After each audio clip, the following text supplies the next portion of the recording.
Je m'attendais à ce que ça soit un 5 étoiles et sincèrement, si je pouvais mettre plus que 5 étoiles sur l'entièreté des plateformes où je note mes livres, je le ferais. Je pense que je n'ai jamais autant aimé et été émue par un livre que par La Guerre du Pavot. Outre le fait que le relié est absolument magnifique, vraiment, de Saxus, ils ont d'être ça, l'histoire est incroyable. Pour la première fois, je n'ai rien à redire sur un livre.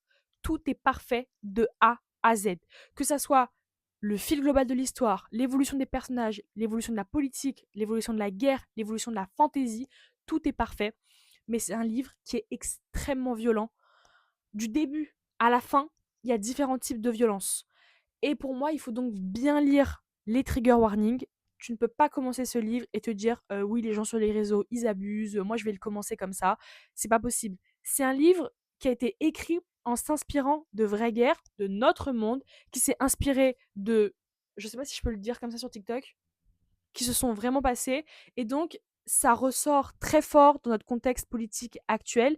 Et pour moi, c'est un livre à lire absolument.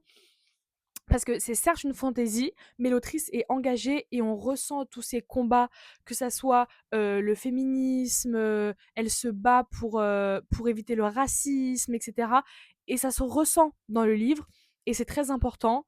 Et vraiment, moi, j'ai adoré quoi. Enfin, en fait, je sais même pas quoi dire tellement j'ai aimé le livre. Juste, en fait, il faut le lire pour le comprendre. C'est un truc qui est certes très difficile, surtout le chapitre 21, je préfère vous prévenir. Mais ça nous éduque d'une certaine façon en nous disant, en fait, on répète le passé encore et encore. À un moment, elle fait pardon, une métaphore d'une boucle infinie de vengeance. Et en fait, pareil, ça résonne et il y a plein de messages cachés comme ça à travers le livre. Et je me dis, mais en fait, c'est parfait. Cette autrice, elle est incroyable. Et j'ai extrêmement hâte du tome 2. Juste, j'ai peur que ça soit davantage violent. Mais je sais pas. Donc, on verra au mois de novembre. Et vraiment, je n'ai qu'un conseil, c'est il faut le lire. Il faut le lire, vraiment. C'est à faire, quoi.